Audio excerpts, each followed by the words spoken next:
بسم اللہ الرحمن الرحیم۔ السلام علیکم ناظرین، عرفان ہاشمی آپ کو شو میں خوش آمدید کہتا ہوں، اور اسلام آباد سے ہمارے ساتھ موجود ہیں ابراہیم رائے صاحب۔ رائے صاحب السلام علیکم۔ وعلیکم السلام۔ رائے صاحب، ہم نے جتنی تیزی سے بیانات بدلتے دیکھے اور جتنی تیزی سے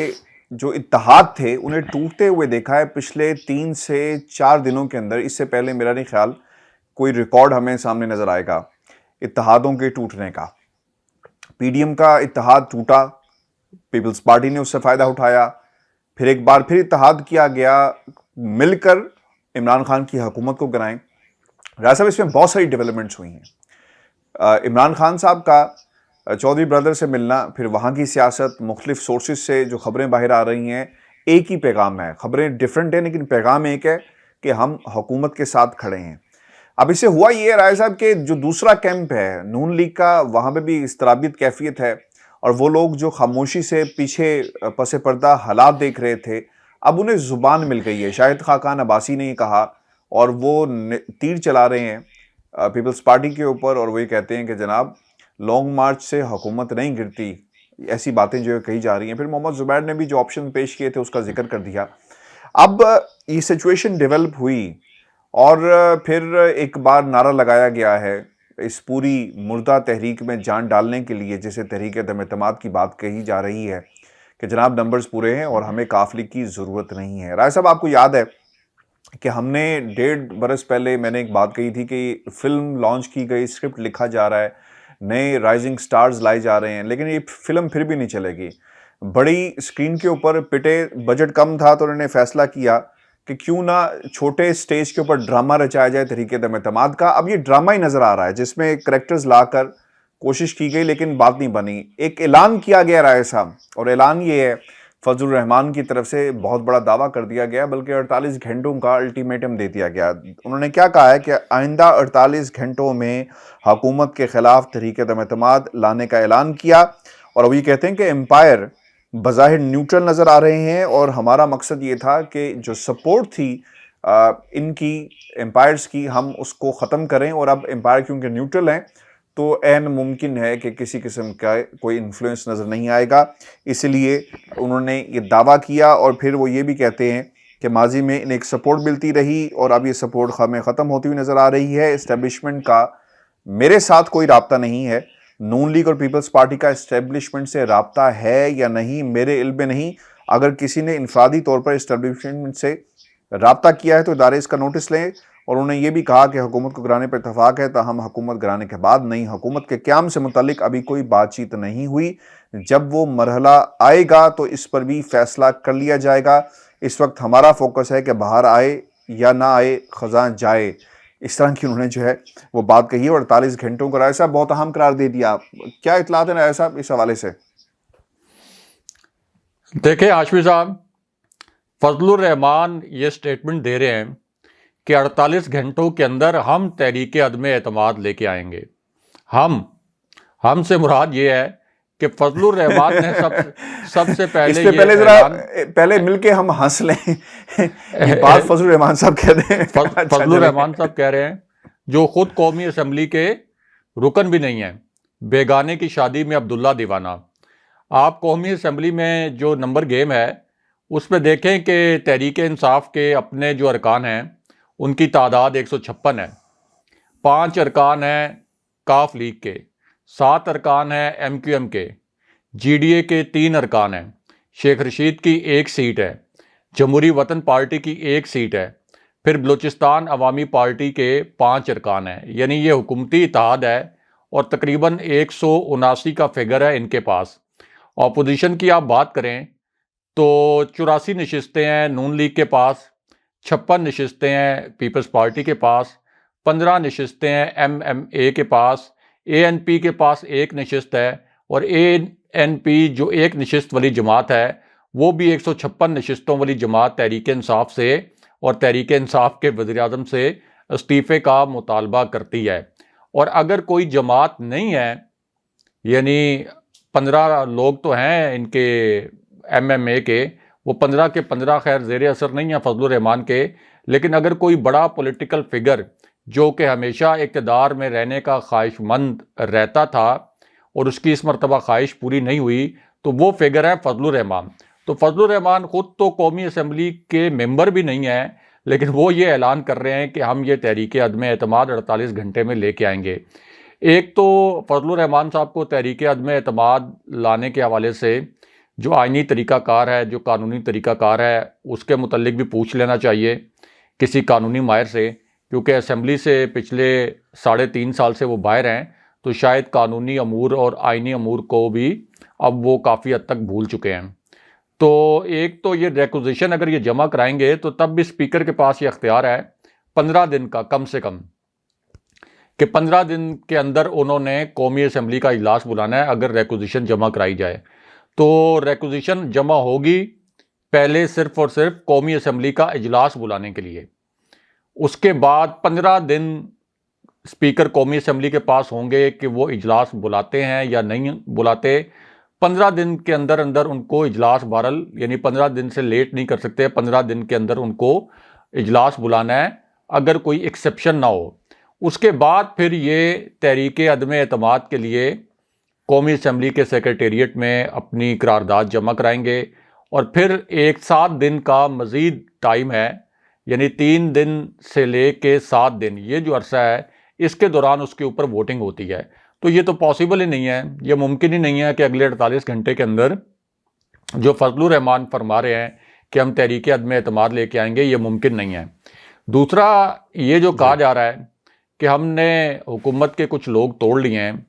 یا حکومت کے کچھ لوگوں کو خرید لیا ہے. 24 کا فگر ہے رائے صاحب، 24 کا فگر آ رہا ہے جی. 24 کا فگر آپ کو یاد ہوگا کہ ہم نے 2-3 دن پہلے اسی پروگرام میں بتایا تھا کہ اپوزیشن کا یہ دعویٰ ہے کہ 24 کا فگر ہے ان کے پاس. 5 ارکان ظاہر ہے کہ کاف لیگ کے پاس ہیں، لیکن اب یہ کہہ رہے ہیں کہ 24 کا فگر ہے. 161 تعداد ہے، 162 اپوزیشن کے پاس، 179 کا فگر ہے اس وقت حکومت کے پاس قومی اسمبلی میں. اب ہاشمی صاحب اصل ایشو یہ ہے کہ بہت سے ارکان ایسے ہوتے ہیں جو ایوانوں میں اس لیے آتے ہیں، یعنی الیکشن لڑ کے، کہ انہوں نے لوٹ مار کرنی ہوتی ہے، انہوں نے کرپشن کرنی ہوتی ہے، اور ان کا ایوان میں آنے کا واحد مقصد یہ ہوتا ہے کہ دولت بنانا، ناجائز اثاثے بنانا. لیکن پرائم منسٹر عمران خان نے پچھلے 3.5 سال میں جو حکومت کی، وہ حکومت اس اصول پر تھی کہ نہ میں خود کھاؤں گا نہ میں کسی کو کھانے دوں گا. اس کو پھر آپ یہ بھی کہہ سکتے ہیں، کچھ لوگ کہتے ہیں کہ نہ کھیڑاں گے نہ کھیڑن دیاں گے، یعنی نہ میں خود کرپشن کروں گا نہ میں کسی کو کرپشن کرنے دوں گا. اور ایسے لوگ تمام پارٹیز میں ہوتے ہیں. تمام ارکان کا میں ذکر نہیں کر رہا، لیکن کافی بڑی تعداد ہوتی ہے جو یہ کہتے ہیں کہ یہ بھی ایک وجہ ہے کہ اپوزیشن ناراض ہے عمران خان سے، ان کی بنتی نہیں کہ وہ کچھ کرنے نہیں دیتے. اپوزیشن بھی ناراض ہے، اور کچھ تحریک انصاف کے اپنے لوگ جن کے متعلق یہ دعویٰ کیا جا رہا ہے نا کہ ان کو توڑا گیا ہے، ان کے متعلق بھی یہ ہے کہ وہ بھی تھوڑے سے ناراض اس وجہ سے ہیں کہ یہ جو حلقوں کے نام پر ترقیاتی فنڈز جاری کرنے کا عمل ہوتا تھا، اس میں خود بہت ہوتی تھی. اس میں جو حلقے کے ایم این ایز تھے وہ بڑا فراڈ بھی کرتے تھے، بڑا اس کے اندر سے مال بھی کما لیتے تھے مختلف پروجیکٹس وغیرہ میں. تو اسی طرح تحریک انصاف کے بھی کچھ لوگ ایسے ہیں جن کی توقعات پوری نہیں ہوئیں وزیر اعظم عمران خان سے، اس حوالے سے کہ پرائم منسٹر عمران خان کی سرویلنس بڑی سخت ہے، اور کسی بھی صورت تحریک انصاف کا کوئی ایم این اے ہو، کوئی ایم پی اے ہو، کوئی سینیٹر ہو، کوئی وزیر ہو، کوئی مشیر ہو، تو پرائم منسٹر عمران خان کی اس معاملے پر 0 ٹالرنس والی پالیسی ہے. تو ایسے کچھ لوگ ناراض ہیں جو پرائم منسٹر عمران خان سے اور ان کی حکومت سے تحفظات کا اظہار کرتے رہتے ہیں. ہر پارٹی میں ایسے لوگ ہوتے ہیں، تحریک انصاف میں نسبتاً کم ہیں، لیکن یہ نہیں کہا جا سکتا کہ تحریک انصاف کے اندر کوئی ایسا رکن نہیں ہے جو کہ پیسہ بنانے کے لیے یہاں پہ نہیں آیا تھا. اس کا مقصد یہ تھا کہ تحریک انصاف ایک وائبل آپشن نظر آ رہا تھا. 2018 کے الیکشن میں نظر آ رہا تھا کہ وزیر اعظم عمران خان کی اور تحریک انصاف کی ایک ہوا چلی ہوئی ہے اور تحریک انصاف حکومت میں آئے گی. تو بہت سے لوگ ایسے بھی تھے جو نظریے کی بنیاد پر شامل ہوئے تحریک انصاف میں، لیکن کچھ لوگ ایسے بھی تھے جن کے پاس ووٹس تو تھے لیکن وہ اس بنیاد پر شامل ہو گئے کہ تحریک انصاف اقتدار میں آئے گی، اور پھر روایتی طور پر جس طریقے سے مسلم لیگ نون اور پیپلز پارٹی کے ادوار میں ان کے ارکان قومی اسمبلی اور ارکان صوبائی اسمبلی لوٹ مار کرتے رہے، ہم بھی اسی طرح کی لوٹ مار کریں گے. یہ ایک روایتی حکومت ہوگی. لیکن پرائم منسٹر عمران خان تو ایک غیر روایتی حکمران ثابت ہوئے، انہوں نے کسی کو کرپشن نہیں کرنے دی. تو تو اب ان کو یہ نظر آ رہا ہے کہ اگر تو تحریک انصاف کی حکومت قائم رہتی ہے اور 2023 کے الیکشن میں بھی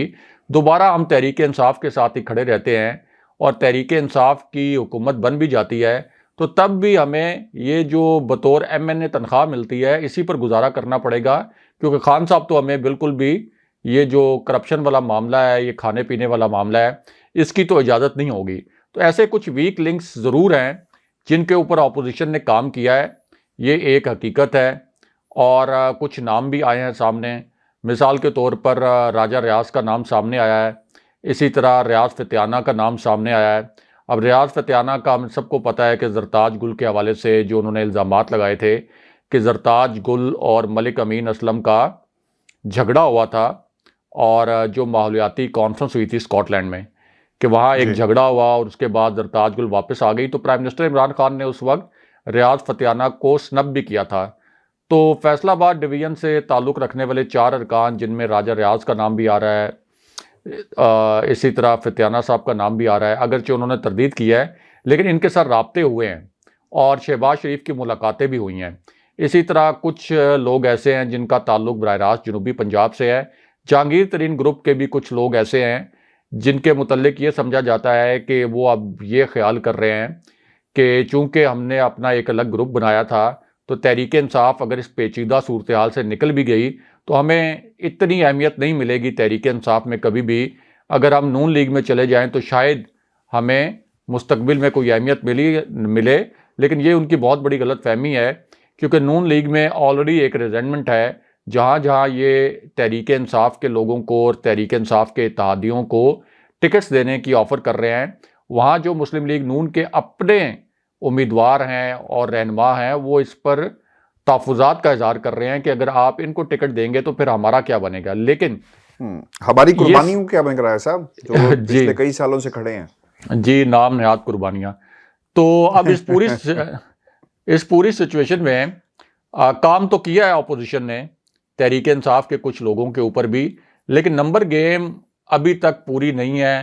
خود نون لیگ کے جو ذرائع ہیں وہ یہ کہتے ہیں نمبر گیم پوری نہیں ہے، کیونکہ اس کے بعد رانا ثناء اللہ کا ایک سٹیٹمنٹ بھی سامنے آیا، کچھ صحافیوں نے ان سے سوالات بھی کیے، میرے بھی کچھ رپورٹرز تھے جنہوں نے رانا ثناء اللہ سے سوالات کیے کہ کیا واقعی 48 گھنٹے میں تحریک عدم اعتماد آ رہی ہے۔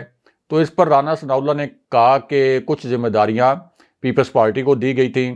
کچھ ذمہ داریاں پنجاب کے حوالے سے ہمارے پاس تھیں، یعنی نون لیگ کے پاس تھیں، اور فضل الرحمان کو بھی کوئی ذمہ داری دی گئی ہوگی۔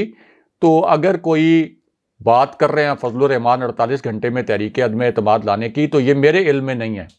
یعنی افواہوں کی ذمہ داری تھی، سب افواہوں کی، افواہیں پھیلانی ہے، یہ ذمہ داری تھی۔ سب سے بڑے سٹیک ہولڈر تو اس وقت اس تحریک عدم اعتماد میں مسلم لیگ نون ہے نا، کیونکہ مسلم لیگ نون پنجاب میں تحریک انصاف کے بعد سب سے بڑی جماعت ہے۔ پیپلز پارٹی تو بلوچستان میں کچھ خرید و فروخت کر سکتی ہے، پنجاب میں تو مسلم لیگ نون نہیں، جو خرید و فروخت کرنی ہے وہ مسلم لیگ نون نے کرنی ہے۔ فضل الرحمان نے کس کو خریدنا ہے؟ فضل الرحمان کے متعلق تو خود یہ کہا جاتا ہے کہ وہ اپنے جلسے جلوسوں کے لیے مسلم لیگ نون سے رقوم لیتے رہے ہیں، اور ان سے رینٹ ا کراؤڈ کے نام پر کافی انہوں نے رقم وغیرہ بھی لی ہے جب یہ PDM کے پلیٹ فارم پر جلسے کر رہے تھے۔ تو فضل الرحمان نے کس کو توڑنا ہے جو خود بھی رکن اسمبلی نہیں ہے؟ تو نمبر گیم ابھی بھی ان کے پاس پوری نہیں ہے۔ اس کے علاوہ پرائم منسٹر عمران خان کے پاس وقت بھی ہے، یعنی 15 دن جو قومی اسمبلی کا اجلاس بلانے کا، 7 دن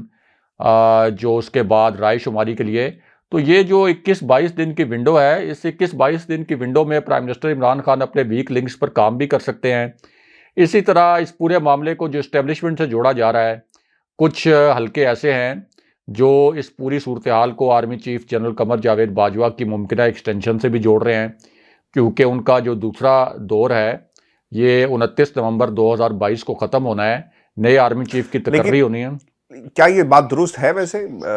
کہ کہیں کوئی لنک موجود ہوگا ایسا ایکسٹینشن کے حوالے سے، یا کوئی خاموشی ہے، کوئی ایسی بات نہیں؟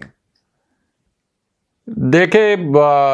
آرمی چیف کی مدت ملازمت کا جو آخری سال ہوتا ہے وہ عام طور پر پاکستان جیسے ممالک میں بڑا کریٹیکل ہوتا ہے۔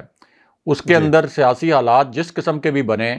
اس کو جوڑ دیا جاتا ہے کہ یہ ممکنہ ایکسٹینشن سے بھی جڑا ہوا ہے۔ پھر ہم سب جانتے ہیں کہ اس قسم کی اطلاعات بھی ہیں کہ پرائم منسٹر عمران خان نے صدر عارف علوی سے 2 مختلف قسم کے حکم نامے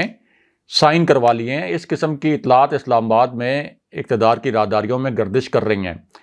کہ ایک ممکنہ طور پر army chief general Qamar Javed Bajwa کی ایکسٹینشن یا ممکنہ طور پر نئے آرمی چیف کی تقرری، اور جو بھی آپشن پرائم منسٹر کو سوٹ کرتا ہوا، ظاہر ہے کہ پرائم منسٹر کا آئینی استحقاق ہے کہ وہ جنرل باجوہ کو ایکسٹینشن دینا چاہیں تو ایکسٹینشن دے دیں، اگر نئے آرمی چیف کا تقرر کرنا چاہیں نومبر میں تو نئے آرمی چیف کا تقرر کر دیں۔ یہ پرائم منسٹر عمران خان کو فیصلہ کرنا ہے۔ لیکن اس طرح کے جب سیاسی حالات ہوتے ہیں تو پھر اس طرح کی اطلاعات جو ہیں وہ پھر گردش کرتی ہیں، ان کے اوپر پھر ڈرائنگ رومز میں بھی بحث ہوتی ہے، پھر ڈیبیٹنگ کلبز جو ہیں ان میں بھی بحث ہوتی ہے،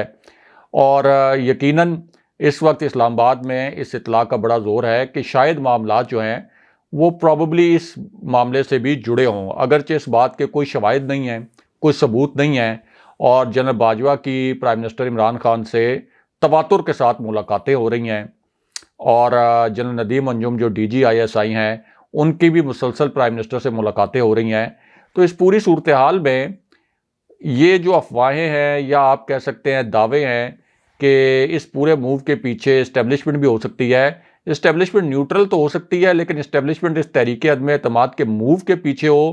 اس پر یقین کرنا کوئی آسان کام نہیں ہے۔ لیکن بہرحال جنرل باجوہ کی ایکسٹینشن یا جنرل باجوہ کا ایکسٹینڈڈ ٹینیور جو ختم ہو رہا ہے اس کو نظر انداز نہیں کیا جا سکتا اس پوری صورتحال کے حوالے سے، اور پرائم منسٹر عمران خان کا بھی ظاہر ہے کہ جیسے میں نے کہا کہ 21-22 دن کی ونڈو ہے تو اس میں وہ اپنے ویک لنکس دیکھ سکتے ہیں کہ اگر کوئی ویک لنکس ان کے ہیں تو ان کو کیسے درست کرنا ہے، اور اگر اسٹیبلشمنٹ کے ساتھ اگر کی بات کر رہا ہوں کیونکہ میری اطلاع یہ ہے کہ اسٹیبلشمنٹ کے حوالے سے پرائم منسٹر عمران خان کے معاملات جس طرح سے خراب ہونے کا تاثر دیا جا رہا ہے اس طرح کے تعلقات پرائم منسٹر عمران خان کے خراب نہیں ہیں، یہ صرف ایشو یہ ہے کہ ایسے ارکان کے اوپر کام ہو رہا ہے جو کہ ہمیشہ سے اپنی وفاداریاں تبدیل کرتے رہے ہیں، پیسوں کے عوض بھی تبدیل کر لیتے ہیں، جن کی ایکسپیکٹیشنز پوری نہیں ہوئیں، تو اس کے باوجود دیکھیں تحریک عدم اعتماد جو پرائم منسٹر عمران خان کے خلاف اگر یہ لے بھی آئے تو اس پہ جو ووٹنگ ہونی ہے وہ تو اوپن رائے شماری ہونی ہے، تو اوپن رائے شماری میں تو اس طرح سے 24 ارکان کا سامنے آنا انتہائی مشکل ہوگا، یعنی 10-12 ارکان کا سامنے آنا بھی بہت مشکل ہوگا۔ تو شاید یہ تحریک عدم اعتماد کا جو لفظ استعمال کیا گیا ہے ہو سکتا ہے کہ یہ تحریک عدم اعتماد یہ اسپیکر قومی اسمبلی کے خلاف لے کے آئیں، لیکن اس پر بھی حکومت نے ایک حکمت عملی بنائی ہوئی ہے، کیونکہ قومی اسمبلی میں اسپیکر قومی اسمبلی کے خلاف جو تحریک عدم اعتماد ہوتی ہے اس پر خفیہ ووٹنگ ہوتی ہے، تو حکومت نے یہ حکمت عملی بنا رکھی ہے کہ وہ اس دن ایوان میں ہی نہیں جائیں گے۔ تو اس طرح جو ایک خدشہ ہے کہ خفیہ ووٹنگ میں کچھ لوگ ٹوٹ نہ جائیں، کچھ لوگ جن کو خریدا گیا ہو وہ تحریک عدم اعتماد کے حق میں ووٹ نہ دے دیں، تو جب حکومت اور حکومت کے اتحادی یہ فیصلہ کریں گے کہ ہم نے آج ایوان میں جانا نہیں، تو پھر پوٹینشلی وہ جو باغی ارکان ہیں یا جو غدار ہو سکتے ہیں ممکنہ طور پر، وہ بھی پھر قومی اسمبلی میں نہیں جا سکیں گے۔ تو اس لیے صورتحال اپوزیشن کے لیے اتنی آسان نہیں ہے جتنی اپوزیشن یہ صورتحال دکھا رہی ہے، اور پرائم منسٹر عمران خان بھی آخری حد تک لڑیں گے۔ جو ابھی ان کا لاہور میں اجلاس ہوا وہاں بھی پرائم منسٹر عمران خان نے یہ کہا، 4 ارکان وہاں ایسے بھی شریک تھے جن کا تعلق ملتان ڈویژن سے تھا، اور انہوں نے اپنے تحفظات کا اظہار تو کیا پرائم منسٹر کے سامنے، لیکن ساتھ ہی انہوں نے کہا کہ ہم آپ کے ساتھ کھڑے ہیں۔ ایک آدھا رکن ایسا بھی تھا جس کے متعلق پہلے یہ خبر پلانٹ کروائی گئی تھی کہ اس نے کہا کہ پنجاب میں اگر تحریک عدم اعتماد آئے تو ہم اور ہمارا گروپ اس تحریک عدم اعتماد کو سپورٹ کرے گا، لیکن پرائم منسٹر عمران خان کے سامنے اس نے کہا کہ میرے تحفظات تو ہیں لیکن میں علل اعلان کہتا ہوں کہ میں پہلے بھی آپ کے ساتھ کھڑا تھا، اب بھی آپ کے ساتھ کھڑا رہوں گا۔ اور پرائم منسٹر عمران خان نے یہ بھی کہا کہ میں جہانگیر ترین کا جو حلقہ ہے وہاں جا کر جلسہ بھی کروں گا، کیونکہ ان سے یہ خواہش کا اظہار کیا گیا تھا۔ تو اوورآل ابھی تک حالات جو ہیں حکومت کے ہاتھ میں ہی ہیں،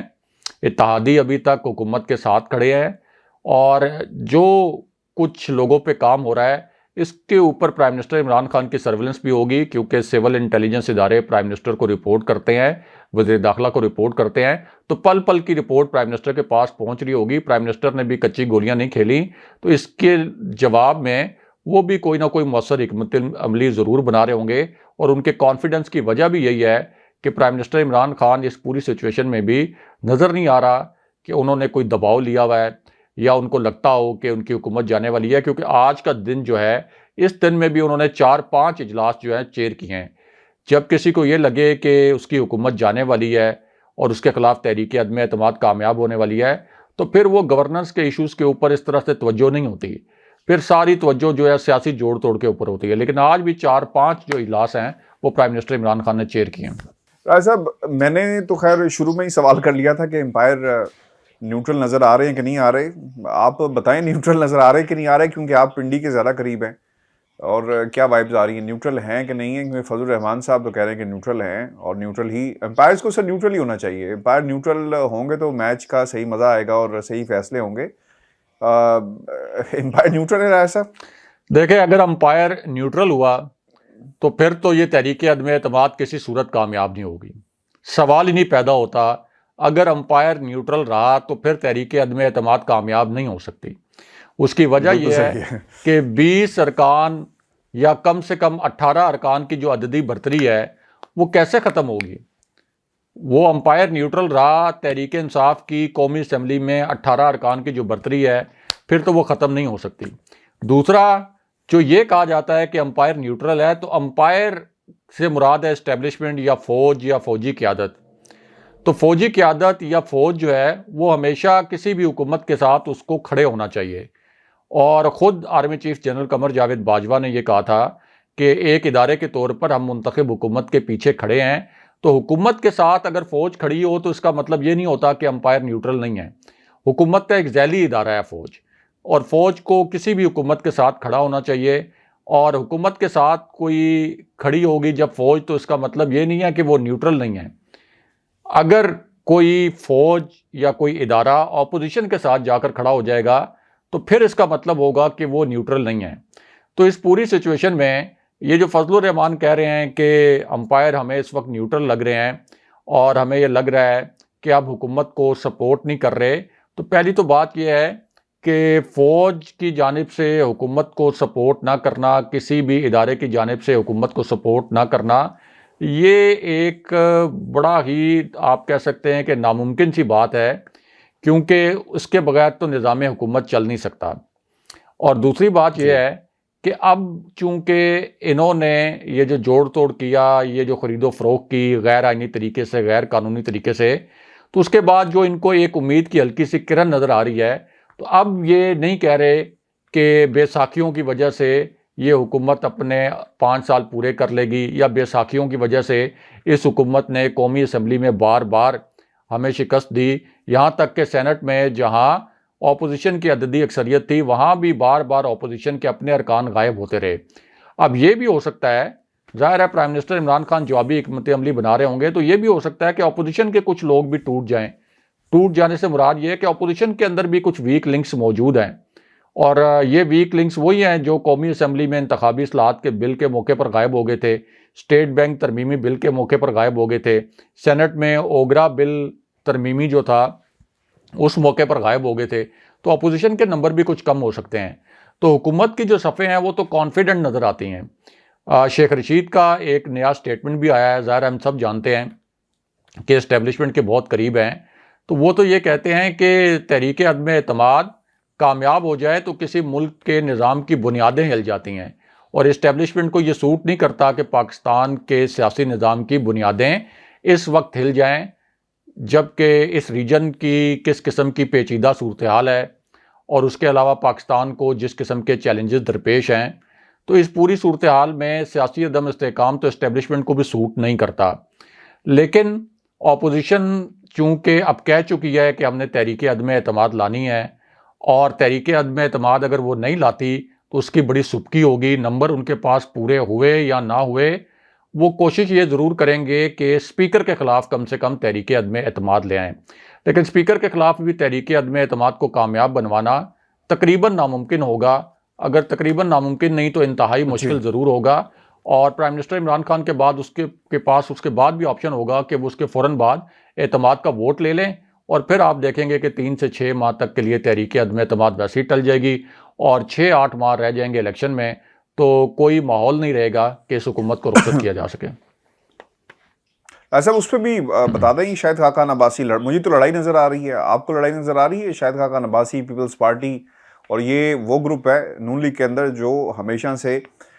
شہباز شریف چونکہ لیڈر بنے ہوئے تھے اور چاہتے تھے کہ ان کی قیادت میں تحریک عدم اعتماد آئے، اور پھر انہیں شاید شیروانی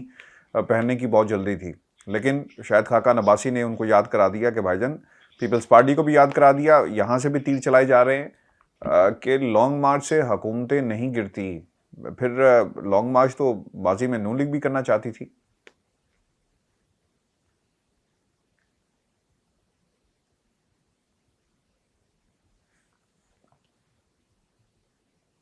جی دیکھیں، اس وقت چونکہ بلاول بھٹو کریڈٹ لے رہے ہیں کہ یہ جو پیٹرول کی قیمت کم ہوئی اور بجلی کی قیمت کم ہوئی، یہ ہمارے لانگ مارچ کی وجہ سے ہے. اس کے بعد پھر وہ تحریک عدم اعتماد کا کریڈٹ بھی لینے کی کوشش کر رہے ہیں کہ ہم نے تو پہلے ہی یہ تجویز دی تھی کہ تحریک عدم اعتماد لے کے آئیں، اور اب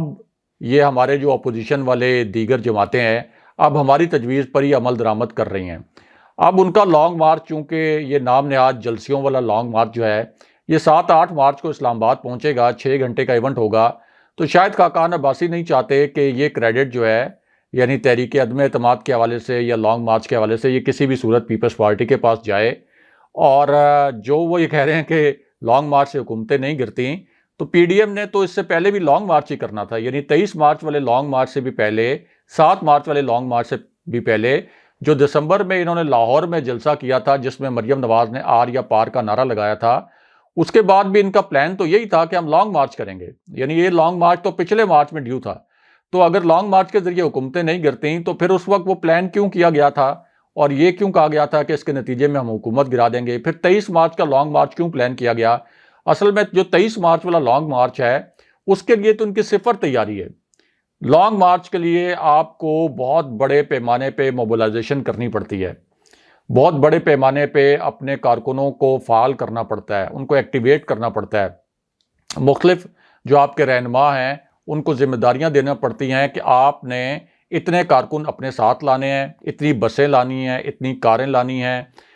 کس نے پیٹرول کا بندوبست کرنا ہے، کس نے کھانے کا بندوبست کرنا ہے. انصار الاسلام نے کنٹینر وغیرہ ہٹانے کے لیے جو اس کو اوزار چاہیے، جو جے یو آئی کی ذیلی تنظیم ہے، وہ بندوبست کون کرے گا؟ کتنے دن یہ رہے گا لانگ مارچ؟ اور اس کے بعد اسلام آباد میں آئے گا تو اسلام آباد کے گرد و نواح سے کتنے لوگ آئیں گے؟ لیکن اس قسم کی کوئی تیاری نہیں ہے. یعنی مارچ تو آ گیا، 3 مارچ آ گیا، لیکن 20 دن رہ گئے ہیں ان کے اعلان کردہ لانگ مارچ میں، لیکن چونکہ کسی قسم کی کوئی تیاری نہیں ہے، اس لیے یہ لانگ مارچ سے بھی پیچھے ہٹنے کی کوشش کر رہے ہیں. اور آہستہ آہستہ یہ کہیں گے کہ چونکہ ہم تحریک عدم اعتماد کے اوپر کام کر رہے تھے اور ہمارا فوکس اب تحریک عدم اعتماد پر ہے، اس لیے ہم لانگ مارچ نہیں کر رہے. اور لانگ مارچ کے نتیجے میں حکومتیں اس لیے بھی نہیں جاتی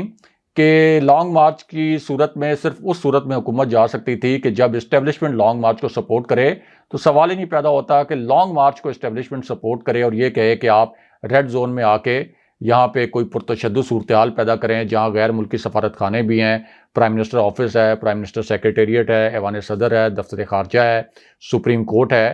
پی ٹی وی ہے. تو اس پوری صورتحال میں ریڈ زون میں تو کسی بھی صورت پرتشدد صورتحال اسٹیبلشمنٹ کے لیے ناقابل برداشت ہے. تو اس لیے یہ آپ کہہ سکتے ہیں کہ لانگ مارچ سے پیچھے ہٹنے کے لیے اور بلاول بھٹو کہیں کریڈٹ نہ لے جائیں، اس وجہ سے شاید خاقان عباسی نے یہ سٹیٹمنٹ دیا ہے. بہت شکریہ ایسا ویورز، یہ آج کا شو تھا. آپ نے کمنٹس بھیجیے گا، چینل کو ضرور سبسکرائب کریں. اجازت دیجیے، اللہ نے کے بعد. اللہ نے کے بعد.